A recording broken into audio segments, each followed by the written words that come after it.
दोस्तों नमस्कार। आज हम देखते हैं संविधान सभा की पहली बैठक और उस संविधान सभा में किस किस को क्या मिला, कौन स्थायी अध्यक्ष बना, कौन उपाध्यक्ष बना, कौन अस्थायी अध्यक्ष बने। तो ये चीजें देखते हैं हम।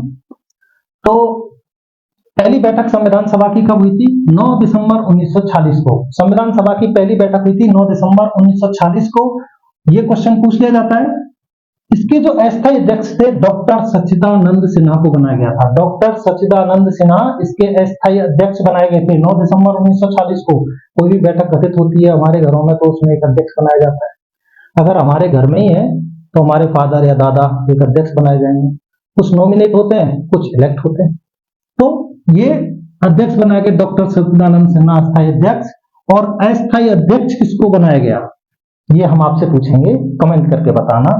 अस्थायी उपाध्यक्ष कौन बनाए गए? अध्यक्ष अस्थायी अध्यक्ष तो डॉक्टर सच्चिदानंद सिन्हा थे। जो उपाध्यक्ष बनाए गए वो कौन थे? प्लीज कमेंट में करके बताना। तो संविधान सभा 11 दिसंबर 1940 को स्थायी दो अध्यक्ष हैं, परमानेंट चेयरमैन जो इसके जो बनाए गए वो बनाए गए थे डॉक्टर राजेंद्र प्रसाद। डॉक्टर राजेंद्र प्रसाद पूछ लिया जाता है 11 दिसंबर 1940 को स्थायी अध्यक्ष किसको बनाया गया? डॉक्टर राजेंद्र प्रसाद को। और उपाध्यक्ष कौन बनाए गए? एच.सी. मुखर्जी। एच.सी. मुखर्जी को उपाध्यक्ष बनाया गया, डिप्टी चेयरमैन बनाया गया। फिर आगे क्या हुआ? अब भाई ये तो बना दिए, उसके सलाहकार भी चाहिए, एडवाइजर भी चाहिए। किसी कोई सभा बनी है तो उसका एडवाइजर भी एक होना चाहिए ना। तो सभा के संवैधानिक जो सलाहकार जो एडवाइजर बनाए गए सर बी.एन. राव बनाए गए। Sir BN. राव, इनकी बायोग्राफी पढ़ना। बहुत ही उच्च कोटि के व्यक्ति थे, बहुत ही उच्च कोटि के व्यक्ति। इनके बारे में पढ़ना, इन्होंने क्या क्या कार्य किए, ये थोड़ा सा हम आपको टास्क दे रहे हैं। आगे उद्देश्य प्रस्ताव, ऑब्जेक्टिव रेजोल्यूशन। ऑब्जेक्टिव रेजोल्यूशन जो है वो पंडित जवाहरलाल नेहरू, हमारे देश के पहले प्रधानमंत्री, उन्होंने 13 दिसंबर 1940 को पेश किया था। 13 दिसंबर 1940 को ऑब्जेक्टिव रेजोल्यूशन इन्होंने पेश किया और उसको 22 जनवरी 1947 को सर्वसम्मति से सारे लोगों ने स्वीकार कर लिया कि ये भाई ऑब्जेक्टिव प्रस्ताव है, ऑब्जेक्टिव रेजोल्यूशन है।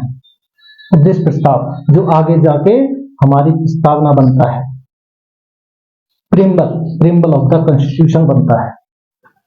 इसके जो की पॉइंट्स थे, अपने देश की यूनिटी बनाए रखना, to foster unity of the nation, अपना पॉलिटिकल एंड इकोनॉमिक सिक्योरिटी को इंश्योर करना, to proclaim India as a sovereign democratic republic, संप्रभु गणतंत्रात्मक राज्य, रिपब्लिक डेमोक्रेटिक रिपब्लिक, सोवरियन संप्रभु। हमने लास्ट वीडियो में भी बताया था क्या होता है, जिसको अपने घरेलू और बाहरी निर्णय लेने की स्वतंत्रता होती है वो देश क्या होता है? सोवरेन नेशन होता है, कोई परेशानी नहीं होती। To have a federal form of government with distribution powers between centre and state, एक संघात्मक सरकार की व्यवस्था करना और ऐसी व्यवस्था राज्य में जो सरकार हो और जो केंद्र में सरकार हो उनमें जो पावर्स का जो डिस्ट्रीब्यूशन है वो उचित तरीके से हो, पावर्स का डिस्ट्रीब्यूशन हो उनमें। To guarantee and secure justice equity freedom, हमें गारंटी भी दे दी और सिक्योर भी किया हमारा न्याय, हमारी स्वतंत्रता, हमारी समानता, फ्रीडम ऑफ एक्सप्रेशन, बोलने की स्वतंत्रता, इन चीजों को भी उद्देश्य प्रस्ताव में रखा गया था। एडुकेट सेफगार्ड टू माइनॉरिटीज, जो हमारी माइनॉरिटीज हैं, अल्पसंख्यक हैं, उनको भी सेफगार्ड कैसे किया जाए ये उद्देश्य प्रस्ताव में थे। ये इसके की पॉइंट थे।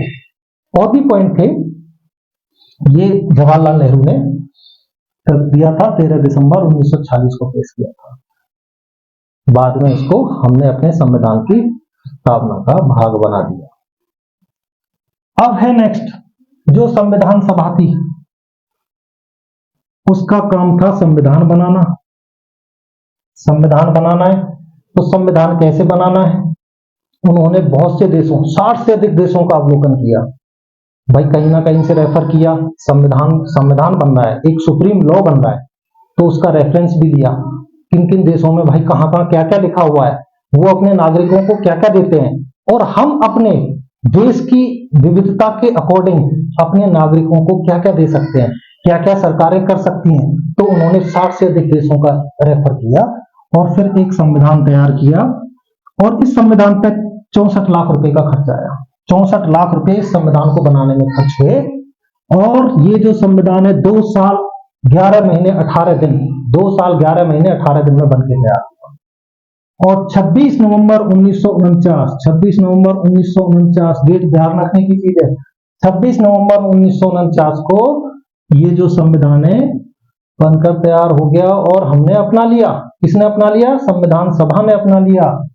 संविधान सभा ने ये 26 नवंबर 1949 को अपना लिया। 26 नवंबर को इसी उपलक्ष्य में हम संविधान दिवस मनाते हैं। क्वेश्चन पूछ लिया जाता है संविधान दिवस कब मनाया जाता है, तो संविधान दिवस मनाया जाता है 26 नवंबर को। क्वेश्चन आता है एग्जाम में, काफी याद रखने की चीज है। 26 नवंबर, डेट मत भूलना, 26 नवंबर। ये हमारी जो थी संविधान सभा। एक और पॉइंट, संप्रभु निकाय थी। संप्रभु हमने कई बार बोला है, जिसको घरेलू और बाहरी निर्णय लेने की स्वतंत्रता हो वो संप्रभु होता है। तो इस संविधान सभा ये क्या कर सकती थी, जो ब्रिटिश ने जो भी लॉ बनाए थे, चाहे 1935 का अधिनियम हो, चाहे 1947 का अधिनियम हो, उनको हटा भी सकती थी, रद्द कर सकती थी और हटा भी दिया, और उनको रख भी सकती थी। और एक जो जिसको नहीं हटाया, एक लॉ रह गया जिसको नहीं हटाया था संविधान सभा ने, उसको प्लीज कमेंट में करके बताना वो कौन सा लॉ था जो संविधान सभा ने उसको अबोलिश नहीं किया, नहीं हटाया। हाँ, एक और चीज, 1947 में क्या हुआ, हमारा भारत का विभाजन हो गया, पाकिस्तान अलग हो गया।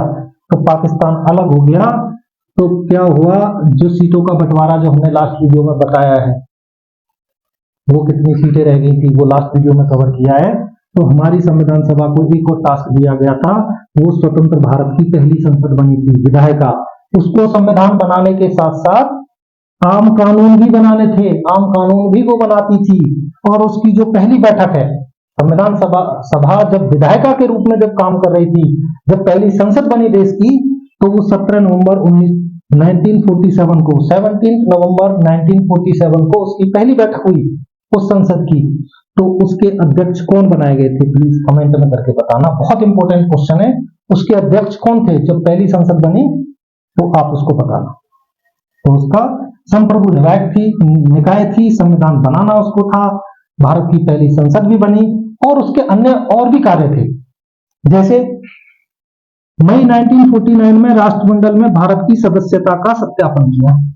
राष्ट्रमंडल जो देश है, राष्ट्रमंडल कॉमनवेल्थ जो कंट्रीज हैं जिनमें ब्रिटेन ने शासन किया था, वो बोले, भारत ने बोला कि भाई हम आपके उसमें रहेंगे, सदस्यता ग्रहण करते हैं, लेकिन इसका मतलब ये नहीं है कि हम संप्रभु नहीं है, हम संप्रभु हैं, हमें अपने निर्णय लेने की स्वतंत्रता है, चाहे घरेलू हो चाहे बाहरी हो, पर लेकिन वो राष्ट्रपति के सदस्य के रूप में उसने सदस्यता ग्रहण की। 22 जुलाई 1947 को राष्ट्रीय ध्वज अपनाया। जो आज हम राष्ट्रीय ध्वज देखते हैं, वो 22 जुलाई 1947 को संविधान सभा ने अपनाया था।